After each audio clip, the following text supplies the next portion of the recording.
आप देख रहे हैं डीडी कशिर, एहसास कश्मीर का।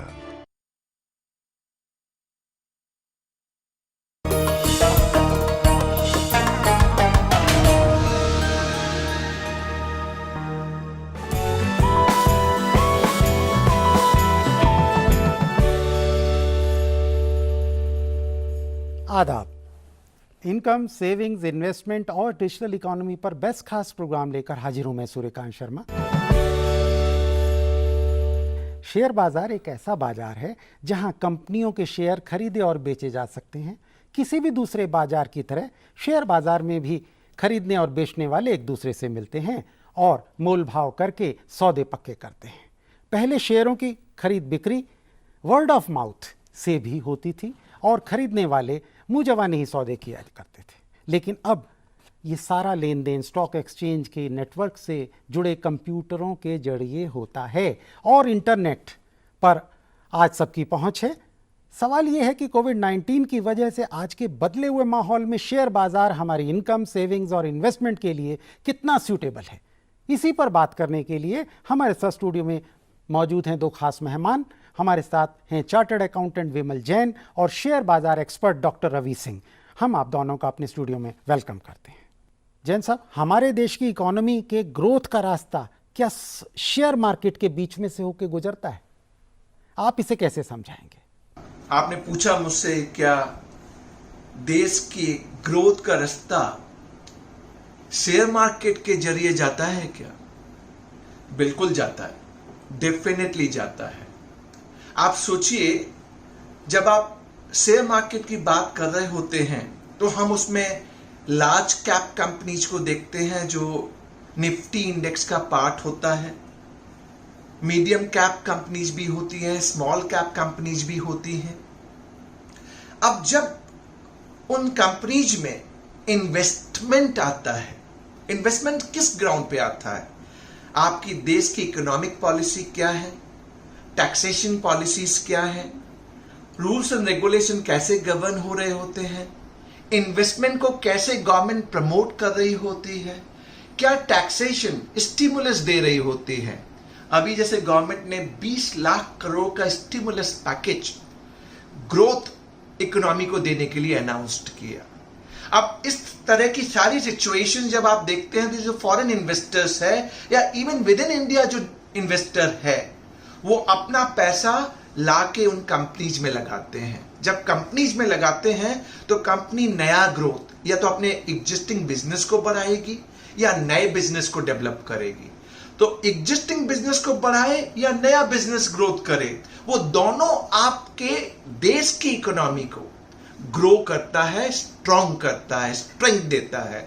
तो अल्टीमेटली आप क्या देखते हैं? क्या ये शेयर मार्केट के जरिए जाता है? जो आपने मुझसे पूछा, इंडिकेशन क्लियर है, शेयर मार्केट के जरिए जाता है। जब एफआईआई आके पैसा लगाए किसी कंपनी में तो इंडिकेशंस क्या होता है कि इस कंपनी की ग्रोथ तय है, तभी आप उसमें पैसा लगा रहे हैं।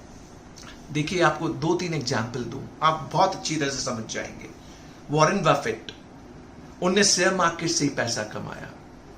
राकेश झुनझुनवाला, ये नाम है जो कंपनीज आइडेंटिफाई करते हैं किस कंपनीज में फ्यूचर ग्रोथ है, वहां इन्वेस्टमेंट करते हैं। जब उन कंपनीज की ग्रोथ होती है, उसमें इन्वेस्टमेंट आता है, तो वो इंडिकेट करता है कि ये कंपनी आगे बढ़ रही है, इसमें ग्रोथ अपॉर्चुनिटीज ज्यादा हैं। तो मैं तो आपसे यही कहना चाह रहा हूं, क्या वो शेयर मार्केट के जरिए जाता है? ऑफ कोर्स, क्योंकि आपको वो इंडिकेशंस मिल रहे होते हैं। निफ्टी जब बढ़ रहा होता है तो वो आपको इंडिकेट कर रहा होता है कि हमारी बिजनेस अपॉर्चुनिटीज, हमारी इकोनॉमी आने वाले टाइम में स्ट्रॉन्गर होने वाली है।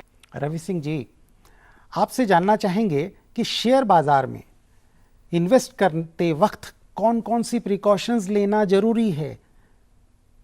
सबसे बड़ा सवाल ये उठता है कि आप सोने में निवेश करें तो आपको अच्छे रिटर्न मिलेंगे, प्रॉपर्टी में निवेश करें अच्छे रिटर्न मिलेंगे, या फिर म्यूचुअल फंड में आपको निवेश करने पे बहुत अच्छे रिटर्न मिलेंगे। लेकिन आप ज़रूरत के हिसाब से आप समझिए कि आपको निवेश कहाँ करना है और किस में कितना रिटर्न मिलेगा। आप इसको आप चेक कर सकते हैं, यानी कि आप हिस्टोरिकली ये देख सकते हैं कि आपको आने वाले समय में किस में रिटर्न मिल सकता है और किस में पिछले समय में रिटर्न मिला है। तो अगर आप यहाँ पर एफडी या म्यूचुअल फंड या स्टॉक मार्केट के निवेश की बात करें तो मैं आपको समझाना चाहता हूँ कि देखिए, जो म्यूचुअल फंड का निवेश है वो आपको टैक्स बेनिफिट भी प्रोवाइड करता है। अगर आप 5 साल के लिए निवेश करते हैं तो आप अगर यहाँ पर टैक्स बेनिफिट या फिर लंबे समय के निवेशक हैं तो आप म्यूचुअल फंड के थ्रू निवेश कर सकते हैं। या फिर दूसरा तरीका है कि अगर आप कोई रिस्क नहीं लेना चाहते हैं तो आप बैंक में जो एफडी पे रिटर्न आ रहा है आप उस पे निवेश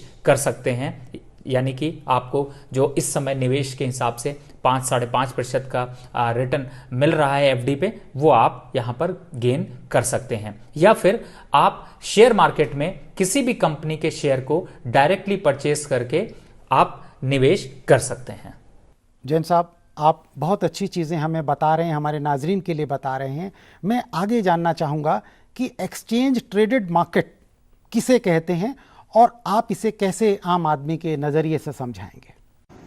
आपने वाकई बहुत अच्छा क्वेश्चन पूछा। Exchange traded market, share market में तो क्वाइट प्रोमिनेंट एग्जाम्पल है national stock exchange and Bombay stock exchange. Indian perspective में कह रहा हूं मैं, वर्ल्ड वाइड जैसे न्यूयॉर्क स्टॉक एक्सचेंज, ये एक इंटरमीडियरी है जो एक प्लेटफॉर्म आपको देते हैं। इस प्लेटफॉर्म के जरिए बायर एंड सेलर दोनों आते हैं, सेल परचेज ऑफ शेयर्स करते हैं। इनकी टर्म्स एंड कंडीशन ट्रांसपेरेंट है, नोन है बायर एंड सेलर को। इस प्लेटफॉर्म के जरिए जो आप सेल परचेज कर रहे होते हैं वहां गुड्स की डिलीवरी, प्राइस पेमेंट इंश्योर्ड किया जाता है। And through this platform the buyer and seller both get confidence for purchasing and selling with transparent policy. So exchange traded market का मतलब ही ये हुआ, इंटरमीडियरी जो वो आपको एक प्लेटफॉर्म देता है बायर एंड सेलर को एक साथ आने के लिए और cell purchase with transparent terms and condition. So these are the example of exchange traded market. Ravi Singh sahab, ये SIP क्या है और इसमें कौन कौन से चीज़ें या ऐसे कंपोनेंट शामिल होते हैं? SIP यानी कि सिस्टमैटिक इन्वेस्टमेंट प्लान, इससे ही ये समझ में आता है कि आप जब भी शेयर मार्केट में आपके लिए आप निवेश करने जा रहे हैं तो एक जो सुविधा है वो SIP की है। क्योंकि अगर आप ये नहीं समझ पा रहे कि किन शेयरों में आपको निवेश करना चाहिए तो आप इसमें सिस्टमैटिक इन्वेस्टमेंट प्लान की शुरुआत कर सकते हैं, जो कि कोई भी बैंक, यानी कि चाहे वो ICICI बैंक हो, प्राइवेट बैंक हो, सरकारी बैंक हो या ब्रोकिंग हाउसेस, वो फंड के तरीके से प्रोवाइड करते हैं और आप इसमें 500 रुपये मिनिमम से निवेश कर सकते हैं। अब आपकी जितनी सेविंग होती है उसको आप डिवाइड कर सकते हैं कि आप हर महीने आप कुछ ना कुछ निवेश, यानी चाहे 500 रुपये का निवेश हो या 5 लाख रुपए का या 5 करोड़ रुपए का, आप एक निवेश की लिमिट जो है वो तय कर सकते हैं। उसको कहते हैं सिस्टमैटिक इन्वेस्टमेंट प्लान। अब सिस्टमैटिक इन्वेस्टमेंट प्लान आप किस में करेंगे, यानी आप लार्ज कैप में करेंगे, स्मॉल कैप में करेंगे या फिर मिड कैप में करेंगे। जो लार्ज कैप हैं वो निफ्टी के 50 स्टॉक्स या फिर लगभग जो एक्सचेंज है उसमें 100 ऐसे स्टॉक्स होते हैं जिनका मार्केट कैपिटलाइजेशन पूरे शेयर जो लिस्टेड है उनमें ज़्यादा होता है। तो आप लार्ज कैप में निवेश कर सकते हैं या फिर मिड कैप में निवेश कर सकते हैं या स्मॉल कैप का आप SIP कर सकते हैं। और ये ऐसी सुविधा है जिसमें कि आपको स्टॉक मार्केट में ज़्यादा टाइम नहीं देना होता, बल्कि एक जो फंड मैनेजर है वो आपके पैसे को यहाँ पर मैनेज करता है। जैन साहब, शेयर मार्केट में एक इन्वेस्टर के लिए डीमैट अकाउंट खोलना कितना जरूरी है? आपने ये पूछा कि शेयर मार्केट में इन्वेस्टमेंट करने के लिए डीमैट अकाउंट खुलवाना जरूरी है। देखिए, आपको समझना पड़ेगा हम शेयर मार्केट में सेल परचेज कैसे करते हैं। जब आप नॉर्मल किसी मार्केट में जाएं, कपड़े के मार्केट में जाइए या वेजिटेबल ग्रोसरी के मार्केट में जाइए, आप डायरेक्टली सेल परचेज कर सकते हैं।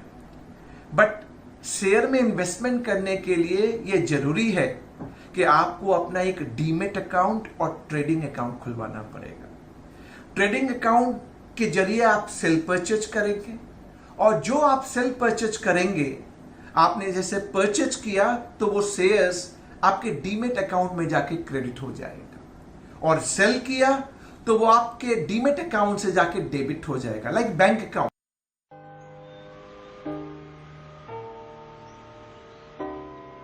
ध्यान रखते हैं हर खड़ी मेरा। और माँ जी प्यार से हाथ बटाती हैं।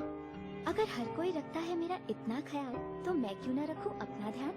इसीलिए 9 तारीख को सरकारी अस्पताल जाती हूँ, जहाँ अब सरकारी के संग प्राइवेट डॉक्टर भी आते हैं। प्रधानमंत्री सुरक्षित मातृत्व अभियान के तहत हर महीने की 9 तारीख को सभी सरकारी अस्पतालों में गर्भवती महिलाओं की विशेष सेहत जांच मुफ्त की जाती है, ताकि अगर खतरे के लक्षण हो तो उनका सही समय पर इलाज कर सके। 9 तारीख को मेरा ख्याल सबसे पहले। National health mission Jammu Kashmir द्वारा जनहित में जारी। पैसा रखा और निकाला। डीमेट अकाउंट आपके शेयर्स को रखता है जो आपने परचेज किए, और जब बेचे तो वो वहां से निकल जाता है। और थ्रू ट्रेडिंग अकाउंट आप सेल परचेज करते हैं। आपके पास ऑप्शंस अवेलेबल हैं। आप बैंक के जरिए, कई बैंकर हैं जो आपको ये डीमेट अकाउंट और ट्रेडिंग अकाउंट की फैसिलिटी देते हैं। कई ब्रोकर हैं पैन इंडिया बेसिस पे जो आपको ट्रेडिंग अकाउंट और डीमेट अकाउंट दोनों देते हैं। इसके साथ साथ वो इन्वेस्टमेंट एडवाइस, आपको गाइडेंस, सजेशन और अपनी एड ऑन इंसिडेंटल सर्विसेज भी देते हैं। तो आपका क्वेश्चन बड़ा सिंपल था कि मुझे अगर शेयर में इन्वेस्टमेंट करना है तो क्या डीमेट अकाउंट खोलना पड़ेगा? हाँ जी, खोलना पड़ेगा। आपको ट्रेडिंग अकाउंट और डीमेट अकाउंट दोनों खोलने पड़ेंगे, और उसे खोलने के लिए आपको अपनी पर्सनल पैन कार्ड, आपका आधार कार्ड, आपकी एड्रेस प्रूफ, ये सारी चीजें जो आपको देनी पड़ेंगी, तब आपका डीमेट अकाउंट और ट्रेडिंग अकाउंट खुलेगा। उसी के जरिए आप इन्वेस्टमेंट सेल परचेज कर सकते हैं, और ये ई फॉर्म में रहेगा, फिजिकल फॉर्म में नहीं रहेगा, ई फॉर्म में रहेगा आपके डीमेट अकाउंट में। सो यानी खुलवाना आपके लिए जरूरी है।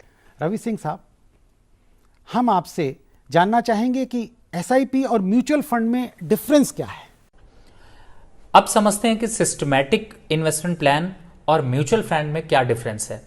सिस्टमैटिक इन्वेस्टमेंट प्लान में आप हर महीने एक राशि डिवाइड कर देते हैं निवेश करने के लिए, और आप इसको कभी भी स्टॉप कर सकते हैं। लेकिन म्यूचुअल फंड एक बास्केट होती है जिसमें कि आपको 2 तरीके से बेनिफिट मिलते हैं। एक कि आप एक शेयर की बास्केट होती है, लेकिन आप अगर 5 साल के लिए निवेश करते हैं तो आप उसका टैक्स बेनिफिट भी यहां पर उठा सकते हैं अपनी इनकम पे। तो ये मेजर डिफरेंस है कि आप एसआईपी करते हैं तो एक बकेट होती है जिसमें कि आप हर महीने आप निवेश को कम या ज़्यादा कर सकते हैं, लेकिन म्यूचुअल फंड में एक यूनिट होती है जिसमें कि आपकी मिनिमम इन्वेस्टमेंट जो होगी उसी को आप आगे कंटिन्यू करेंगे, और साथ ही उसमें आप टैक्स बेनिफिट का फायदा यहां पर उठा सकते हैं। हालांकि चाहे एसआईपी कर रहे हों या फिर म्यूचुअल फंड कर रहे हों, लॉन्ग टर्म निवेश करने में ही दोनों में फायदा होता है। यानी कि मिनिमम अगर 5 साल से 10 साल का निवेश किया जाता है तो आपको एनुअल लगभग 10 से 12% का रिटर्न मिलता है। मार्केट की कैसी भी कंडीशन हो, या फिर गिरावट हो या फिर बढ़त हो, उन सभी का फायदा यहाँ पर म्यूचुअल फंड या एसआईपी में लिया जा सकता है।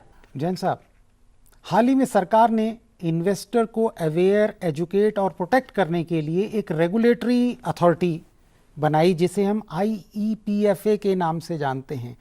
इसकी इस बदलते हुए कोविड-19 के दौर में क्या अहमियत है? एक IEPF जिसके बारे में आपने मुझसे पूछा, इन्वेस्टर्स एजुकेशन प्रोटेक्शन फंड, एक ये रेगुलेटरी बॉडी है। इसका काम क्या है, ये क्या करती है? ये इन्वेस्टर्स के इन्वेस्टमेंट रिलेटेड एजुकेशन स्प्रेड करती है, नॉलेज देती है, कैसे इन्वेस्टमेंट करना चाहिए, कहां करना चाहिए, इन्वेस्टमेंट क्यों जरूरी है।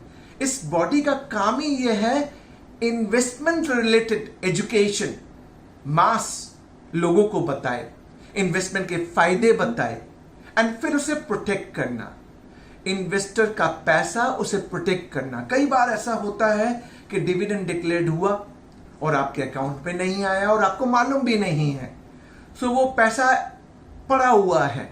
ये इंश्योर करता है, ये रेगुलेटरी बॉडी इंश्योर करता है with in defined time period जो डिविडेंड डिक्लेयर किया था कंपनी ने वो इन्वेस्टर को मिला या नहीं मिला।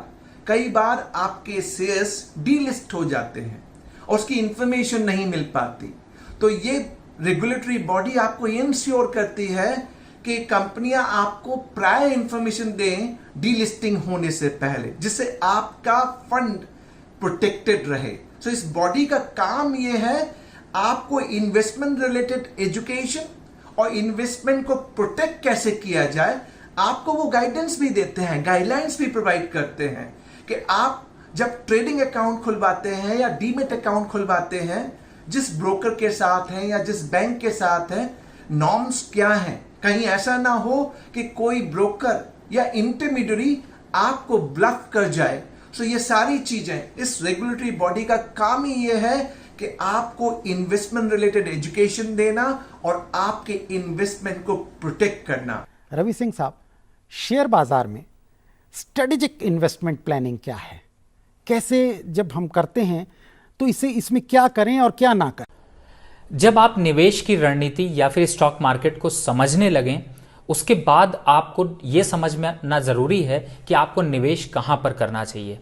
आजकल का जो दौर है, जो समय है, उसमें रणनीति बनाना बहुत ज़रूरी है, क्योंकि रणनीति बनाने से ही आप आगे आने वाले समय में अच्छे पैसे बना सकते हैं। और इसी के ज़रिए, जैसे कि अब आगे आने वाले समय में डिजिटल इंडिया की यहाँ पर बात चल रही है, या फिर आईटी कंपनीज जिस तरीके से ग्रो कर रही हैं, बैंकिंग सेक्टर ग्रो हो रहा है, इंफ्रास्ट्रक्चर सेक्टर ग्रो हो रहा है, तो आप इस तरीके के सेक्टर को चूज करके आप उनके शेयर में डायरेक्ट निवेश कर सकते हैं। जैसे कि एक एग्जाम्पल से समझते हैं, भारत का सबसे बड़ा बैंक एसबीआई है और एसबीआई ने समय समय पर अच्छे रिटर्न्स लोगों को यहाँ पर दिए हैं। तो आप एसबीआई के शेयर को आप डायरेक्ट स्टॉक मार्केट से खरीद के रख सकते हैं, और आप उसमें कोई लिमिट नहीं है कि आप उसको 1 साल में बेचना है, 10 साल में बेचना है, 15 साल में बेचना है। आपको जब ज़रूरत है तब आप उस शेयर से निकल सकते हैं, और आप लंबे समय के लिए अगर आप रखते हैं तो उसमें आपको टैक्स बेनिफिट भी यहाँ पर मिलता है। तो इस तरीके से आप शेयर में निवेश कर सकते हैं, या फिर आप sector wise IT sector, banking sector, infrastructure sector, इन सभी सेक्टर्स में आप निवेश की अपनी रणनीति बना सकते हैं। रवि सिंह जी, आखिर में आपसे जानना चाहेंगे कि शेयर बाजार में रिस्क क्या होता है? और शेयर मार्केट में निवेश करने अगर आप जा रहे हैं तो इस चीज़ को ज़्यादा ज़रूरी है समझना कि उसमें जोखिम भी होता है। और जोखिम इस बात का होता है कि बहुत सी ऐसी कंपनीज हैं जो कि आगे ग्रो नहीं कर पाती, या फिर उनके बिजनेस प्लान इतने अच्छे नहीं हैं, तो उन शेयरों में बहुत बड़ी ग्रोथ नहीं देखने को मिलती, और आप कहीं ना कहीं से ये समझकर उन स्टॉक्स में फंस जाते हैं या उनकी खरीदारी करके फंस जाते हैं कि ये आगे आने वाले समय में अच्छा ग्रो करेगा। तो आपको इस बात का ध्यान रखना है कि हमेशा अपना निवेश अच्छी कंपनियों में करें, और इस बात का जरूर ध्यान रखें कि वो कंपनियां, चाहे वो गवर्नमेंट की कंपनीज हों या फिर अगर आप प्राइवेट में जा रहे हैं, तो कम से कम वो लार्ज कैप, मिड कैप और स्मॉल कैप में अच्छी लिक्विड हो। और लिक्विड होने का मतलब है कि आप जब उस कंपनी का शेयर खरीदने जा रहे हो तो आप उसको आसानी से खरीद सकें, और जब आप उस कंपनी के शेयर को बेचना चाहें तो आप आसानी से बेच सकें। तो उस कंपनी में यानी लिक्विडिटी सफिशिएंट होनी चाहिए। तो आप उन्हीं कंपनियों को यहाँ पर चूज करके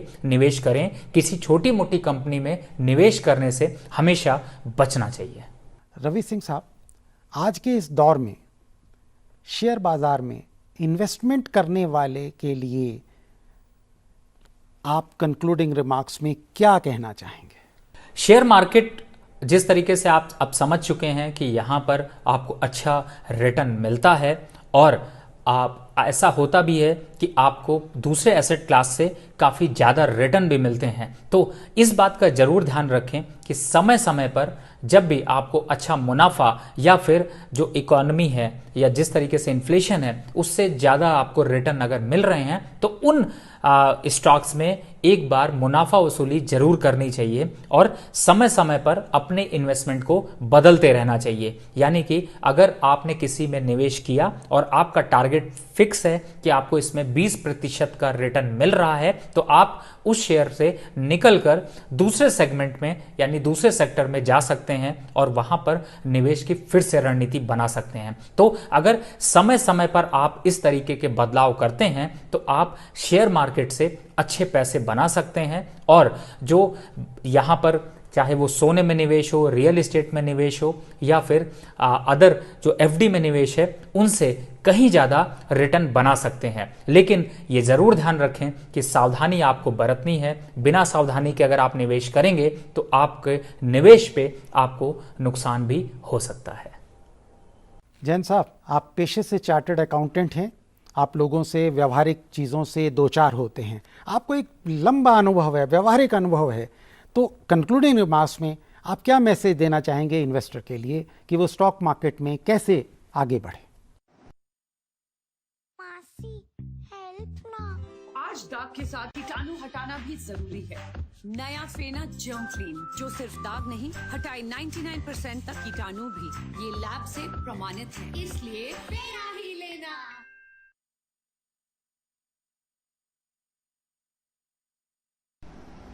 एज ए कंक्लूडिंग रिमार्क्स मेरा यही होगा कि जब आप इन्वेस्टर्स हैं और आपके पास सेविंग है, सेविंग ऑफ मनी, उसे आइडियल नहीं रखना चाहिए। आइडियल रखने का मतलब है अगर आपने उससे कहीं इन्वेस्ट नहीं किया तो उसकी worth and value year on year गिरती है depending on your inflation rate, महंगाई दर। मैंने आपको समझाया था, यानी आपको इस आइडियल मनी को, जो भी आपकी सेविंग है, जितनी भी सेविंग है, उसे जरूर इन्वेस्ट करना चाहिए। आप स्मॉल इन्वेस्टर्स हो सकते हैं, आप थोड़े से मीडियम साइज इन्वेस्टर्स भी हो सकते हैं, लार्ज इन्वेस्टर्स भी हो सकते हैं। तीनों के लिए मंत्र एक ही है कि आइडियल मनी नहीं रहना चाहिए। अगर आइडियल मनी आपने रखा तो महंगाई दर आपके इस वर्थ, इस सेविंग को खत्म करती है। आपको क्या करना चाहिए? इन्वेस्ट करना चाहिए। आपके पास ऑप्शन है, fix deposit, gold, real estate, share investment. आप देखिए आपको कहां इन्वेस्ट करना चाहिए। और ये तो एक बहुत बड़ा मंत्र है कि सारे एक कहावत है ना, सारे अंडे एक डाली में नहीं रखने चाहिए। बजाय आप अपने इन्वेस्टमेंट को बांटिए और बांटने के साथ आप उसे बेस्ट रिटर्न पे लेके आइए। हो सकता है एफडी में आपको रेट ज्यादा नहीं मिल रहा, गोल्ड में थोड़ा ज्यादा मिल रहा है, रियल एस्टेट में लिक्विडिटी की प्रॉब्लम है, शेयर में ज्यादा मिल रहा है। बैलेंस कीजिए अपने इन्वेस्टमेंट को, वो आपको फायदा देगा। आज हमने सारी बात शेयर से रिलेटेड की, शेयर में इन्वेस्टमेंट रिलेटेड की। तो मेरी कंक्लूडिंग रिमार्क्स यही होगा, आप अपने सेविंग को आइडियल मत रखिए। दूसरा, mixed investment, mixed criteria follow कीजिए, बैलेंस वन, और ये आपको फायदा देगा। सो जो आपकी सेविंग हो रही है, अगर आप प्रॉपर्ली इन्वेस्ट करेंगे तो वो जो महंगाई दर है उसको वो कॉम्पेंसेट करेगा, और बैलेंसिंग जितनी भी रिटर्न हायर होगी महंगाई दर से, उससे आपका इन्वेस्टमेंट आगे की ओर बढ़ेगा, वर्थ आगे बढ़ेगी, वैल्यूज आगे बढ़ेगी। मैंने कोशिश की अपनी तरफ से ये सारी बातें बताने की। होप आप लोगों को समझ में आया होगा कि इन्वेस्टमेंट क्यों जरूरी है। पैसा बोलता है कि इस कड़ी में आज बस इतना ही। आप अपनी राय और सजेशंस हमें इस ईमेल आईडी पर भेज सकते हैं। इसके लिए हमारा ईमेल आईडी है ddurduspecials@gmail.com। और इसी के साथ हमारी पूरी टीम को दीजिए इजाज़त। आदाब।